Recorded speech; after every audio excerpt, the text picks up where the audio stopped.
Hello, I'm Cindy and welcome to my kitchen, and also thank you for looking at my website, adobodojo.com. Today I'm going to demonstrate how to make chicken adobo. It is a very popular dish in the Philippines, and this particular recipe is an authentic yet simple recipe to make. It's perfect if you've got picky eaters in your family, including yourself.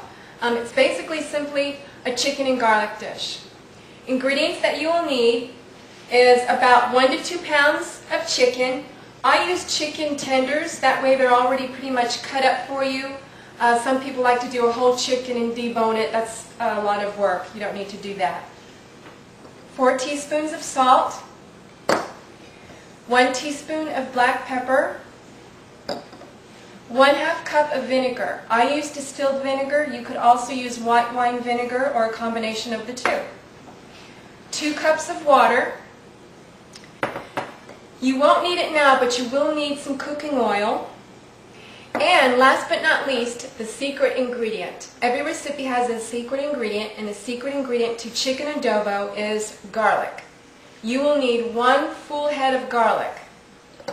You will also need your accompaniment to the meal, which I use rice. Rice is the best accompaniment to chicken adobo, so we'll start cooking that later. With the garlic, you want to separate each clove. I'll just separate one for now to demonstrate. And you want to smash it 1 time. And remove the skin. So basically you've got smashed garlic. You want to do that with the entire head, which is what I have here. You will also need 1 bay leaf.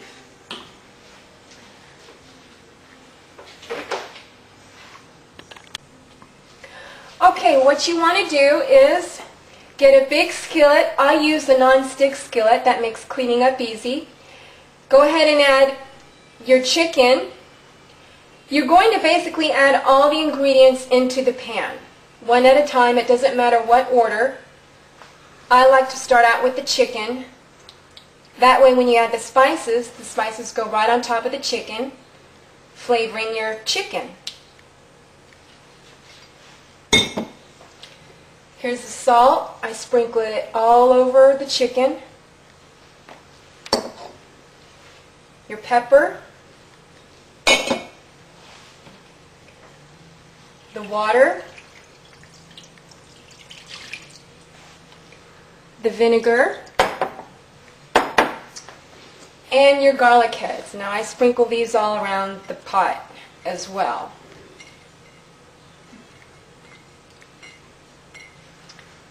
And your bay leaf. Set the heat to about medium-low and start cooking your chicken. I like to stir it around a little bit to get the spices mixed in with the chicken. You want to get the broth cooking to a boil and then lower it to a low simmer. And you're going to basically simmer the chicken for about 30 to 45 minutes until your chicken is cooked. While your chicken is cooking, you want to, if you'd like, cut it into pieces. I use a wooden spatula. The chicken is already tenderized in the broth, and it's as it cooks, so it should be very easy to just simply cut up with the wooden spatula. But this way your guests don't have to cut it themselves at the dinner table. It just makes it more convenient for them, and they can more enjoy the dish.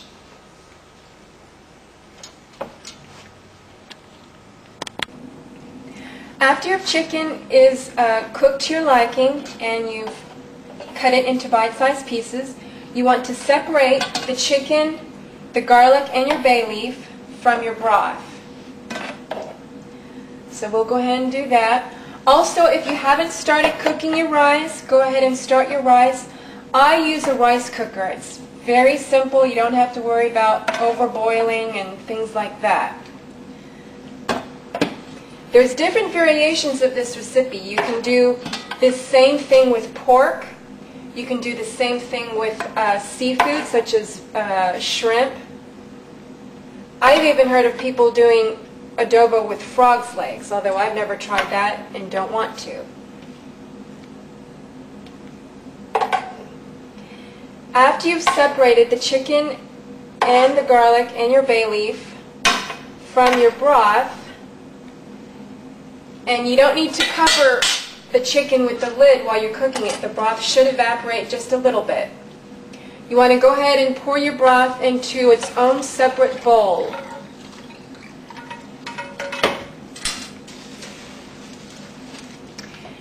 After you've done that, you want to add back in the chicken and your garlic and your bay leaf.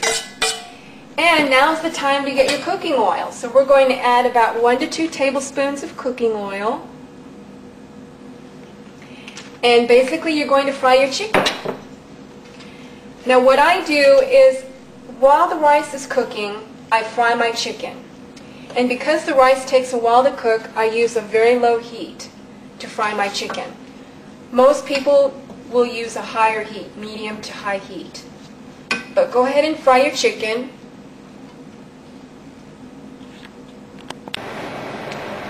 After your chicken is sufficiently browned, just a little bit, to your liking, you want to go ahead and remove your garlic pieces. You're not going to leave those in there.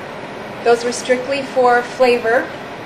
You can still leave your bay leaf in there because the next step is you're going to add back in the broth.